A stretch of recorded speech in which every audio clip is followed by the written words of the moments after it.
Nancy tries to get the evil out. Or maybe she was trying to pray the gay away. Whatever. We'll talk about that coming up. More digital ID crap, more censorship crap, and how to leak from the Supreme Court. We'll give you lessons tonight. Welcome to the Jay Sheldon Show.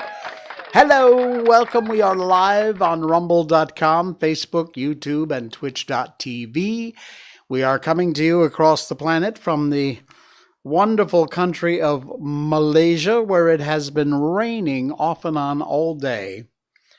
All day. All day. In fact, in our Miko update, got a funny story about Miko's airplane ears when she's getting wet. I will tell you about that. Yeah, so thank you for all those folks, and also our podcast listeners. Hello, welcome into you. We're available as a podcast, the audio part of our show, on all the platforms, iTunes, Spotify, wherever you get your podcasts from. Just look for the Jay Sheldon Show, and that's our logo over here. And click subscribe, and you're good to go. And hundreds of you do that. Thank you. We really do. We got a lot of downloads and subscribers over there on our podcast. So thanks for that. All right, let's get right into it with our latest update on our favorite furry little friend. It's the Miko update. Miko is great. And let's see, where is she? What happened to Miko? She's supposed to be over there. Let's take a look and see. Boop, there she is. Yes. Thanks, May Lim, by the way, for this great shot of Miko. Really, really good. Great picture. We love it. Anyway, as I said, it's rained like crazy here today, and we went out for our evening walk. I'm watching the radar, and it looks like we're going to get hit, but it looks like there's just enough of a gap that we can get out there and get a good walk in. So we harness her up, grab the leash, and off we go.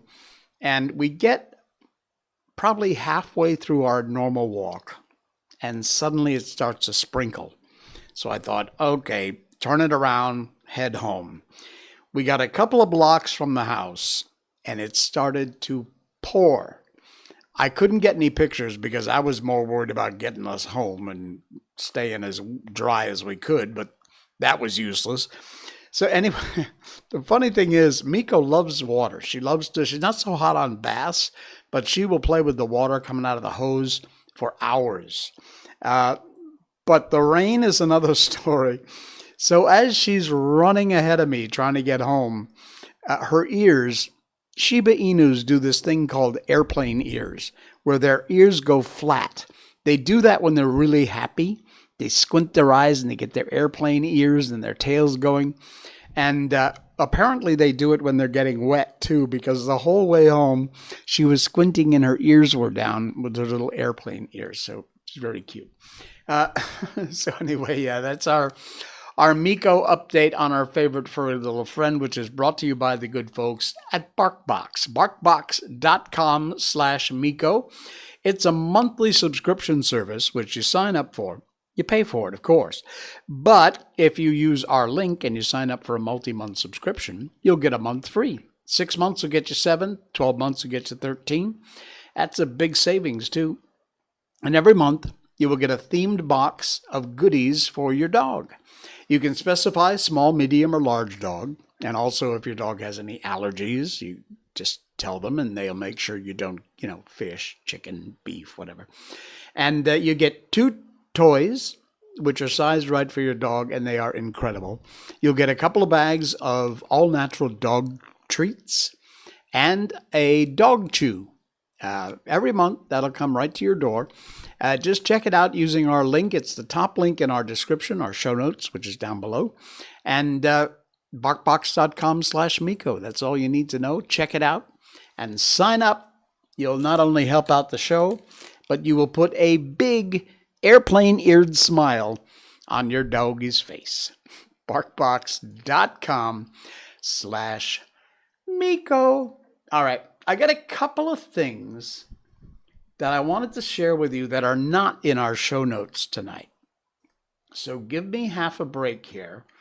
And I wanted to show you, let's see, where is it? Where'd it go now? Oh no, I had it bookmarked. Now I can't find it. Okay, it's not there. This is what happens when you produce your own show, okay? Oh my goodness. Oh yeah, here's one. This is cool. Check this out. This is all the plane traffic across the US and the EU in 1 hour. Look at that. Do you fly? Every one of those white dots represents a plane. You see the globe turning? There's the US. There's the East Coast, Atlantic Ocean. There's Europe. My God. I don't think I ever want to fly again. Look, in 1 hour, live flights. That's scary toast. Jeez. Okay, and that's not the only thing. I've got one more that is not in our show notes, but my cousin Gary Mosier posted this. Let's see if I can get it to come up. And it's actually funny, and I have a great answer for this, which is exclusive to Malaysia. So, let's see. Here we go. What is a common saying that annoys you? I'm sure there's one out there you can think of. Some common saying that everybody says that annoys you. Here in Malaysia, for over 20 years now, everyone says it. And it bugs the hell out of me. Every time. Maybe because I'm one of these independent American people who, doesn't want to be told what to do. Probably is. But there's a saying here, when someone's trying to explain to you something, they say, "You must understand." And every time I hear that, the hair on the back of my neck goes up, and I start to growl. You must understand. No, dude, I must not do anything. You have to understand. I can kind of accept that, but you must understand is a common phrase here in Malaysia that everyone says. And it bugs, like I said, bugs the hell out of me. I cannot stand it when people say that. It drives me nuts. In fact, most of the time when someone says that to me, I'll say, no, I must not understand. If you'd like to explain something to me, which will help me to understand, fine. But don't tell me I must understand. It's a Malaysian thing. It's nuts. Don't do it. It's actually rude. So, anyway, those were the couple of not in the show notes tonight things that I just saw last minute and I wanted to share with you. But our headline tonight, good old Nancy Pelosi. My God, she's not the speaker anymore. Anyway, this is from theblaze.com, but there's two parts to this story, so don't go away. Nancy Pelosi ordered priests to perform an exorcism at her home after her husband's hammer attack. That, according to Pelosi's daughter. There's the witch. Nancy Pelosi summoned priests to perform an exorcism at her home following the alleged hammer attack on her husband, according to the daughter of the former House Speaker. No, I don't want to sign up.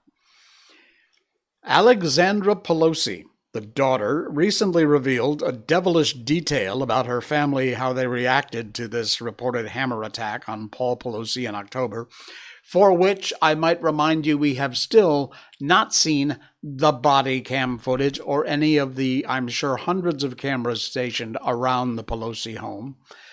The diabolical revelation was made during a New York Times interview published on last Saturday. The New York Times opinion columnist Maureen Dowd went to lunch with Nancy Pelosi at the swanky Four Seasons. Dowd went out of her way to highlight that Pelosi was dressed in a hot pink pantsuit with matching 4-inch Jimmy Choo stilettos. Malaysia's Jimmy Choo, by the way. She ate a truffle butter roll and chocolate-covered macadamia nuts. Who gives a crap? Anyway, discussing the alleged attack on her husband, Pelosi said it was unimaginable having her home turned into a crime scene. Well, tell her husband not to hook up with weirdos and hammers. And Alexandra Pelosi, the daughter, revealed the reported attack deeply affected her mother. I think that weighed really heavy on her soul. I think she felt really guilty. I think it really broke her.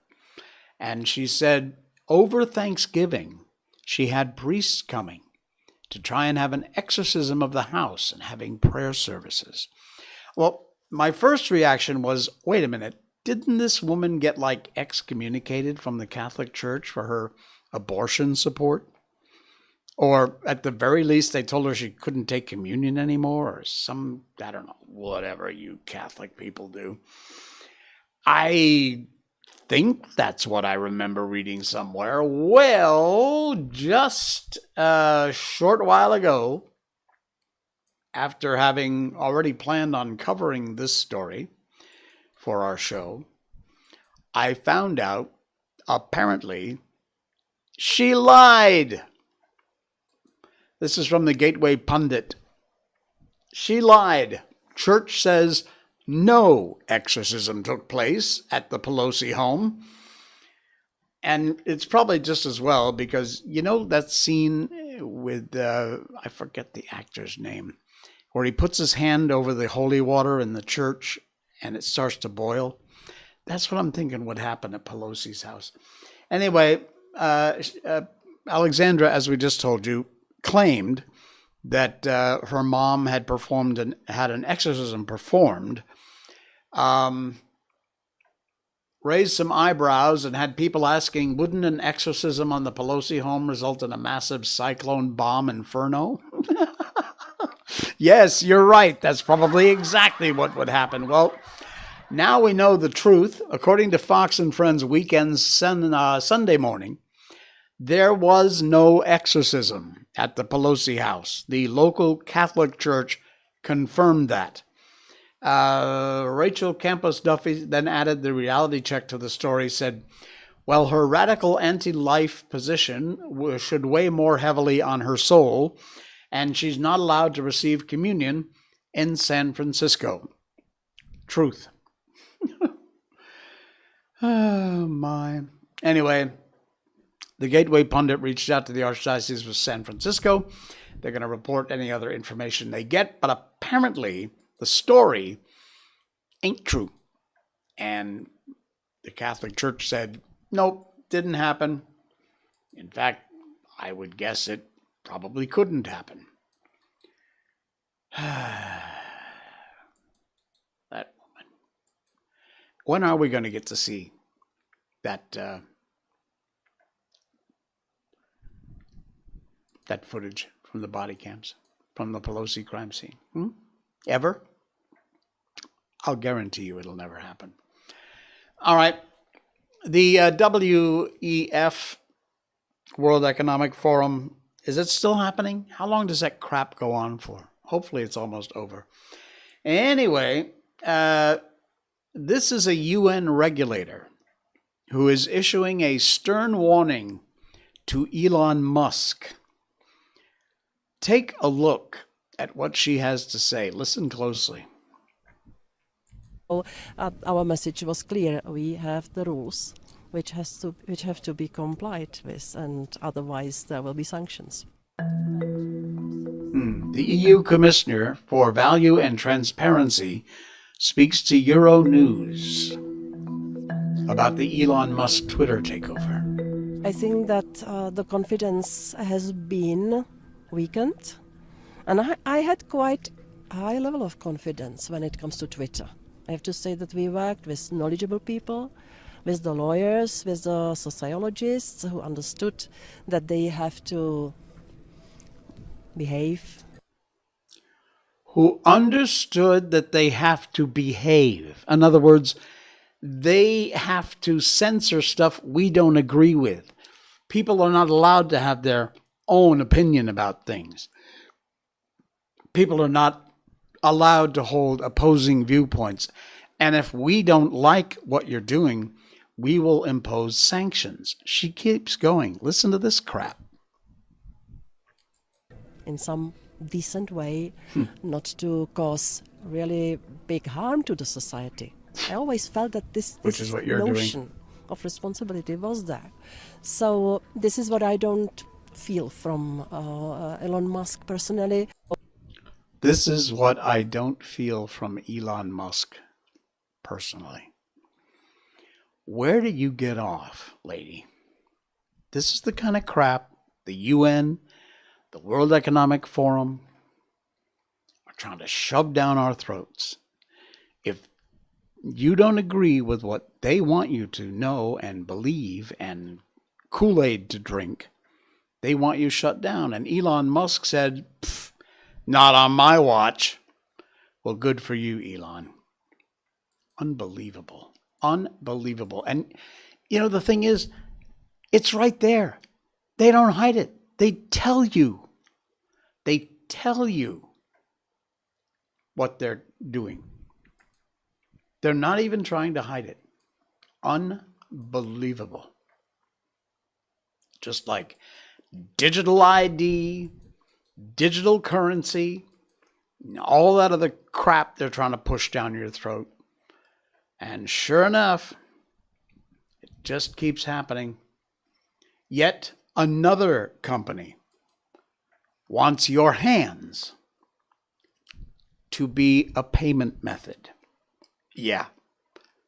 By scanning the veins in a customer's palm. I keep saying it, but here we go again.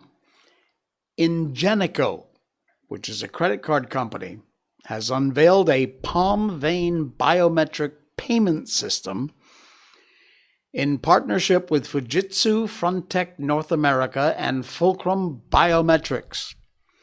The system is designed to enable contactless transactions, which, you know, is basically digital ID crap. It's supposed to streamline the payment process. What did I tell you? That's how they sell this crap. It's for your own good. It's for the common good. It'll make your life easier. It's so convenient. You know what? So is handing over a $50 bill in cash. That's, I find, extremely convenient, and you can't control what I pay for things with, or what I buy, or what I say. The solution may also minimize the risk of fraud to businesses, but raises a lot of questions surrounding privacy and civil liberties. The system uses a technology biometric identification system, and guess where they're rolling it out first? China. Oh, and the US, which these days isn't looking that different from China, is it? Palm vein identification, a much faster way of making payments than the traditional chip and PIN. Oh, it's faster, so it's better. And offers several tangible advantages. They're still trying to sell you this crap. None of the security risks of other biometric methods. We're seeing, according to the VP, Executive Vice President of Global Solutions Development, we're seeing a lot of interest from merchants in the solution we've developed. Palm vein identification gives them new opportunities to authenticate and identify their customers. You know, it's like when Bob Lazar was describing at Area 51, they put their hand down and it measures the bones in your hand, which apparently the length of the bones in your hand are like fingerprints. Nobody's are the same. Now you put your hand down on this reader, and it scans the veins in your palm. The partnership is scheduled to transform and revolutionize payment experiences for customers. It's all connected, folks. It is all connected. My tinfoil hat is firmly in place. You do not want this. Fight back. Fight against it. All right. The whole article, by the way, is in our show notes. You can read it. I always encourage you to go to our show notes, click on the links. It'll open in a new window, and read the whole story, because it just gets worse the more you read.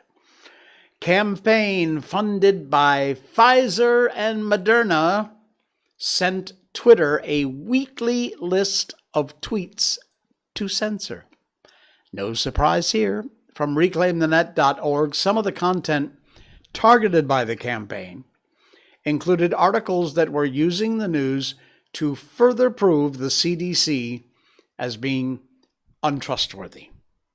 The Public Goods Project, which is a nonprofit, they've developed several projects to fight so-called COVID misinformation.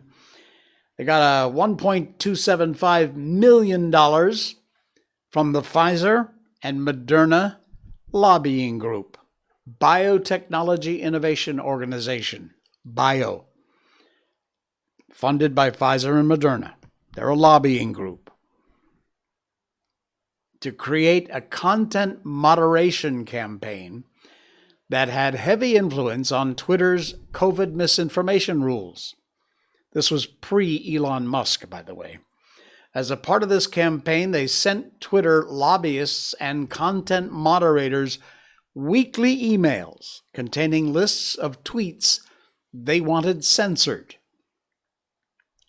Li Fang published one of the weekly emails that Twitter received from PGP as part of the latest release of the Twitter files. Collections of internal Twitter communications have exposed the censorship relationships Twitter had with government agencies, but this is directly with the manufacturers of the vaccines, Moderna and Pfizer. According to Fang, one of the lists contained tweets the PGP wanted Twitter to take down, and another contained tweets they wanted Twitter to verify. Once again, here it is. This is the article, the thread from Li Fang. Check it out. It is in our show notes tonight. And once again, it will leave you, like it left me, shaking your head. Unbelievable. Have you seen the latest from Tom Hanks? Speaking of vaccines and useless masks. Tom Hanks says he has no respect for people who don't wear a mask. Listen to this idiot. Where is he? Here we go. Hang on. I don't get it. I simply do not get it. It is literally the least you can do. And if anybody wants to build up an argument about doing the least they can do, I wouldn't trust them with a driver's license. I mean, when you drive a car, you got to obey speed limits. You got to use your turn signal. You got to avoid hitting pedestrians. If you can't do those three things, then I get it. You shouldn't be driving a car. If you can't wear a mask and wash your hands and social distance, I don't understand. I got no respect for you, man. If you're on Epstein's flight logs, which you are, I got no respect for you. So, Tom, shut up and go sit down. What a more. You know, you are a brilliant actor. And perhaps that's what you ought to concentrate on.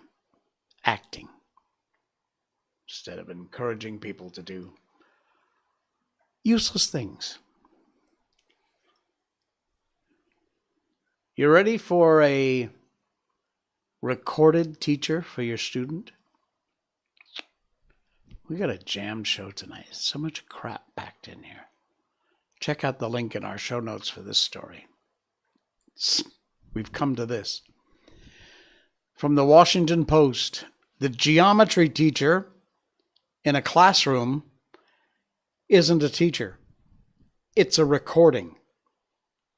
Chemistry students often teach themselves. Teacher shortages are getting renewed attention this year. But in Mississippi and other southern states, the crisis dates back more than a decade. Near the end of the day at West Boulevard High, and Jordan Mosley is stuck. 15-year-old sophomore stares at her laptop, restarts the video. Her teacher that day is a stranger, a nameless, long-haired man on the screen.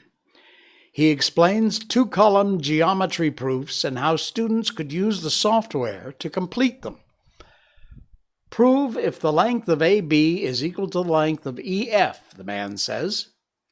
But there's no one to ask for help in this classroom. Students stare sleepily at laptops amid the din of a portable air conditioner. Only a teacher's assistant can print out additional worksheets if they run into trouble. That's the only authority figure in the classroom. There's no teacher. So Jordan, a top student, decides to wait until she can see Miss Butler, the high school's popular math teacher, and the only one in the entire school. Now, these virtual sessions is not something related to the pandemic or a stopgap for a teacher who's sick. It is how sophomores are expected to learn geometry this year after the district couldn't find a teacher. A teacher shortage. In the Mississippi Delta, where schools historically have been vastly shortchanged, teaching candidates, especially math teachers, are very, very hard to come by. The nature and severity of the teacher crisis differs a lot from state to state, district to even school to school in some cases. And some districts have only recently started experiencing teacher shortages. But in many southern states, the problem has been going on, as I said, for over a decade. And the state has shortchanged districts like West Boulevard Consolidated by millions of dollars in funding, failing to fund a program that would send more money to poor districts. Researchers found the schools that serve high percentages of minority students and students in poverty have more difficult finding and retaining qualified educators. The West Boulevard Consolidated School District is 98% black. 100% of the students qualify for free or reduced price meals. This is Will Smith, superintendent of the West Boulevard Consolidated School District. There's Mr. Smith. Across the country, states, school districts, desperate for candidates, have even resorted to shortening the school week to make the job more appealing, eliminating requirements, and in nearby Oklahoma, they're permitting school districts to hire teachers who have no college education in order to attract teachers. That's how desperate they are. This is a frightening story, and I encourage you to go check it out. It's scary stuff. It's a serious problem going on right now in the States, and nobody's really doing much of anything about it. All right. Hey, how would you like to become the next Supreme Court leaker? We won't get caught because, they simply can't find you. I posted this in our show notes tonight. It's in our description down below. You check it out. How to leak from the Supreme Court. The Supreme Court investigation report. Oh, will you stop with this? On how the Dobbs draft got out. Offers lessons for future leakers everywhere. So if you're thinking about becoming a leaker, pay attention. Less than 2 weeks ago, Supreme Court investigators looking into the leak of the Dobbs v. Jackson Women's Health Organization draft opinion had reportedly narrowed their inquiry to a small number of suspects. Well, 10 days after that news, the Supreme Court issued a report saying the investigation had failed to determine who was behind the draft opinion leak. Yeah, right. The public report provides insights into the investigation process taken by the court, identifies a huge number of inadequate security controls, provides recommendations on how to remedy the problem, which means the report is doubly instructive for would-be future leakers, provides boasts a list of successful operational security techniques that leakers may have employed, as well as, thanks to the recommendations, forward-looking lessons on what to avoid in the future. This article is it's laughable. And when you get through reading it, you'll realize there is no way they actually tried to find the leaker, A, and B, they know who the leaker is, and they're not going to tell you. My first question was, is that because the leaker is actually one of the justices?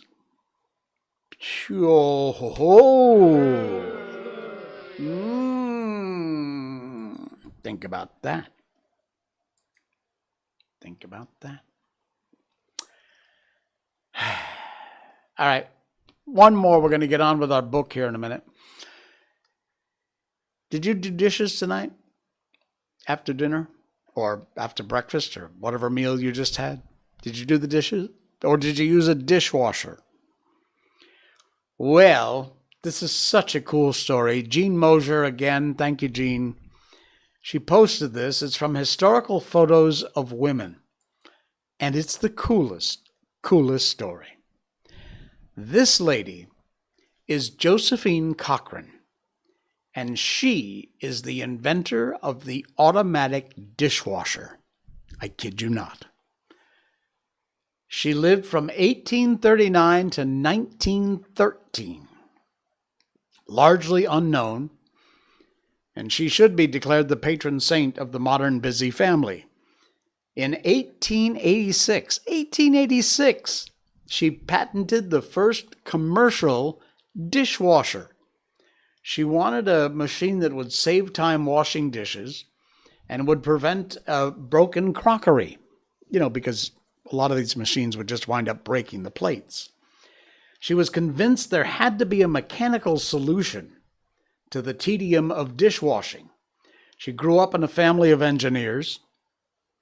Finding no one that could or would invent the machine she had in mind, she vowed, if nobody's going to invent a dishwashing machine, I'll do it myself. So she actually invented a contraption with gears, belts, pulleys that would take a cage filled with over 200 dirty dishes, reappear in a few minutes later with the dishes as clean as if they'd been hand-washed. Her machine, unlike others that had been attempted, was the first to use water pressure rather than scrubbers to clean the dishes. That was her big thing. It also had fitted racks to hold the dishes and the cutlery in place. She got a patent under the name of J.G. Cochran, probably purposefully hiding the fact she was a woman. She said, I couldn't get men to do the things I wanted in my way until they had tried and failed in their own. Typical. She later explained that was costly for me. They knew I knew nothing academically about mechanics, and they insisted on having their own way with my invention until they convinced themselves that my way was the better way, no matter how I had arrived at it. Well, in 1886, with the aid of a young mechanic named George Butters, she set to work in a woodshed behind her home and brought the first prototype to life. She had the patent, she had a machine, and she began to sell the dishwasher. She wanted originally to sell directly to women. They would appreciate how much the machine helped. Remember, 1886. But because very few households in the 19th century could afford to pay $100 for the appliance. Her main customers wound up being large hotels and restaurants. She was very successful at sales, but it was very difficult to challenge the mores of the 19th century. So eventually, they made it cheaper, more streamlined. She exhibited at the Columbian Exhibition World's Fair in Chicago, and the orders came pouring in. With the assistance of her business partner, they opened a factory in 1898, and Cochrane's Crescent Washing Machine Company was born. And that is the inventor of the dishwasher, Ms. Cochrane. Thank you for that. Wow. Cool. How about that? The inventor of the dishwasher. I love it. Okay, what else we got happening here? How weird is that? Okay, hold on. Give me 2 seconds as we push forward. Okay. You ready for some book? Yeah. We read books on this show. We've told you that 1,000 times. If you're new to the show, we do classic books. We've done The Wizard of Oz, Peter Pan, The Little Prince, Alice in Wonderland, you name it. We've done so many. The Velveteen Rabbit we did. And right now we're doing White Fang, which is a fascinating book written by Jack London back in 1906. It is a classic. And we've been loving this thing. It's such an amazing story. All right, let's pop up the title to the book. There we go. And let's move on over to White Fang. This chapter was about the little gray cub, 1 out of 5. Like most creatures of the wild, he early experienced famine. There came a time when not only did the meat supply cease, but the milk no longer came from his mother's breast. At first the cubs whimpered and cried, but for the most part they slept. It wasn't long before they were reduced to a coma of hunger. There was no more spats and squabbles, no more tiny rages, nor attempts at growling, while the adventures toward the far wall ceased altogether. The cubs slept, while that life was in them flickered and died down. But One Eye was desperate. He ranged far and wide, slept but little in the lair that had now become cheerless, miserable. The she-wolf, too, left her litter, went out in search of meat. In the first days after the birth of the cubs, One Eye journeyed several times back to the Indian camp and robbed the rabbit snares. But with the melting of the snow and the opening of the streams, the Indian camp had moved away. That source of supply was closed to him. When the gray cub came back to life and again took interest in the far white wall, he found the population of his world had been reduced. Only one sister remained to him. The rest were gone. As he grew stronger, he found himself compelled to play alone, for the sister no longer lifted her head nor moved about. His little body rounded out with the meat he now ate, but the food had come too late for her.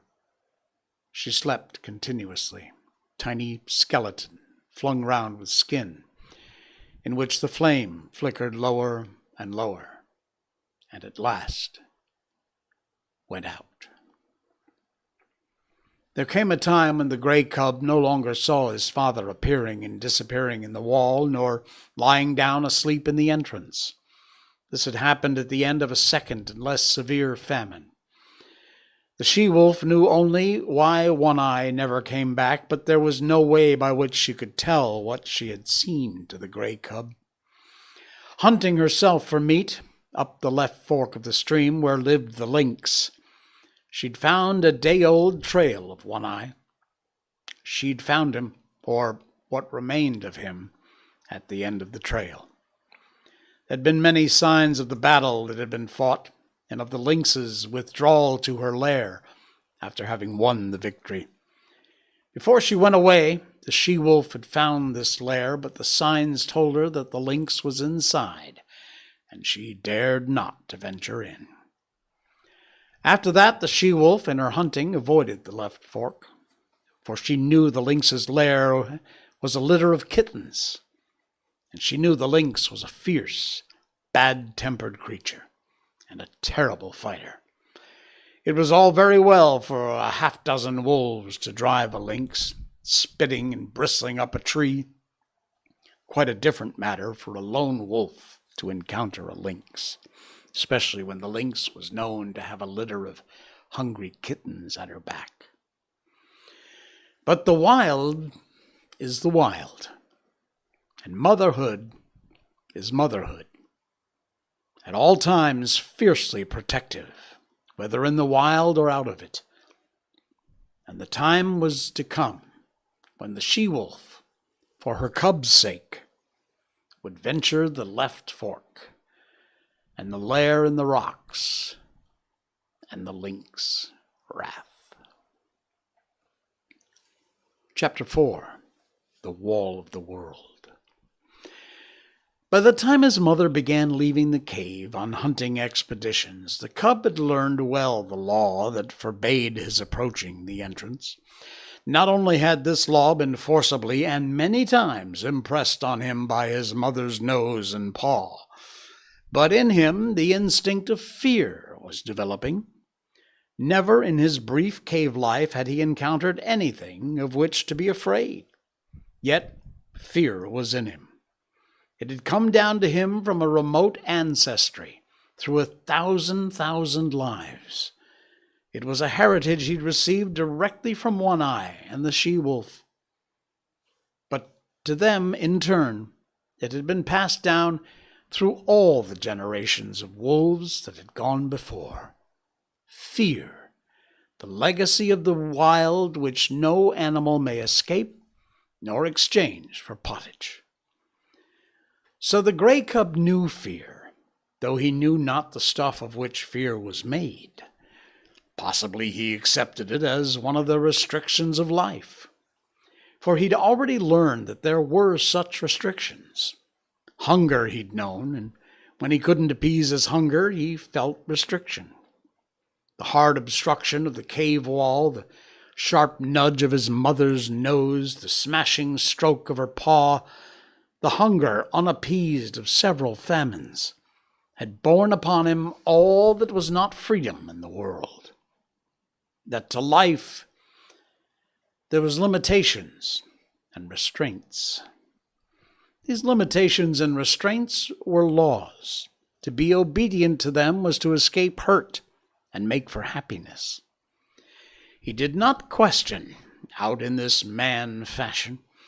He merely classified the things that hurt and the things that did not hurt. And after such classification, he avoided the things that hurt, the restrictions and restraints, in order to enjoy the satisfactions and the remunerations of life. Thus it was that in obedience to the law laid down by his mother, and in obedience to the law of that unknown and nameless thing, fear, he kept away from the mouth of the cave. It remained to him a white wall of light. When his mother was absent, he slept most of the time, while during the intervals when he was awake, he kept very quiet, suppressing the whimpering cries that tickled in his throat, strove for noise. Once, lying awake, he heard a strange sound in the white wall. He did not know that it was a wolverine standing outside, all a-trembling with its own daring, and cautiously scenting out the contents of the cave. The cub knew only that the sniff was strange, a something unclassified, therefore unknown and terrible, for the unknown was one of the chief elements that went into the making of fear. The hair bristled upon the gray cub's back, but it bristled silently. How was he to know that this thing that sniffed was a thing at which to bristle? It was not born of any knowledge of his, yet It was the visible expression of the fear that was in him, and for which in his own life there was no accounting. But fear was accompanied by another instinct, that of concealment. The cub was in a frenzy of terror. Yet he lay without movement or sound, frozen, petrified into immobility, to all appearances dead. His mother, coming home, growled as she smelt the wolverine's track, bounded into the cave and licked and nuzzled him in undue vehemence of affection, and the cub felt that somehow he'd escaped a great hurt. But there were other forces at work in the cub, the greatest of which was growth. Instinct and law demanded of him obedience, but growth demanded disobedience.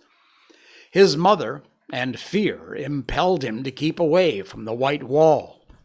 Growth is life, and life is forever designed to make for light. So there was no damming up the tide of life that was rising within him, rising with every mouthful of meat he swallowed, with every breath he drew. In the end, one day, fear and obedience were swept away by the rush of life, and he, the cub, straddled and sprawled towards the entrance. Unlike any other wall with which he'd experienced, this wall seemed to recede from him as he approached. No hard surface collided with the tender little nose that thrust out tentatively before him. The substance of the wall seemed as permeable and yielding as light, and as conditioned in his eyes he'd seemingly of form, he entered into what had been wall to him and bathed in the substance that composed it. It was bewildering. He was sprawling through solidity, and ever the light grew brighter. Fear urged him to go back, but growth drove him on. And suddenly he found himself at the mouth of the cave. The wall, inside which he had thought himself, as suddenly leaped back before him to an immeasurable distance. The light had become painfully bright. He was dazzled by it. Likewise, he was made dizzy by this abrupt and tremendous expansion of space. Automatically, his eyes were adjusting themselves to the brightness, focusing themselves to meet the increased distance of objects. At first, the wall had leaped beyond his vision. He now saw it again, but it had taken upon itself a remarkable remoteness. Also, its appearance had changed. It was now a variegated wall, composed of trees that fringed the stream, the opposing mountain that towered above the trees, and the sky that out-towered the mountain. And a great fear came upon him. And that's where we will leave it for tonight. We'll continue with this chapter coming up in our next stream, which will happen on Wednesday night of this week.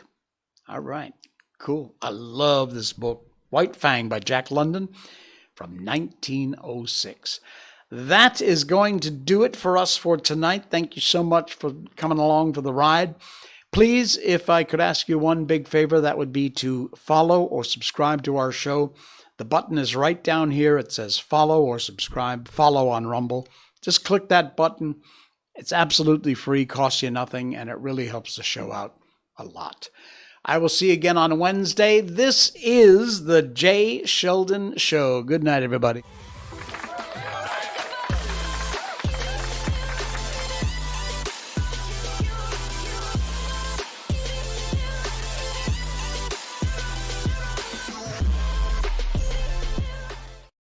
Snort.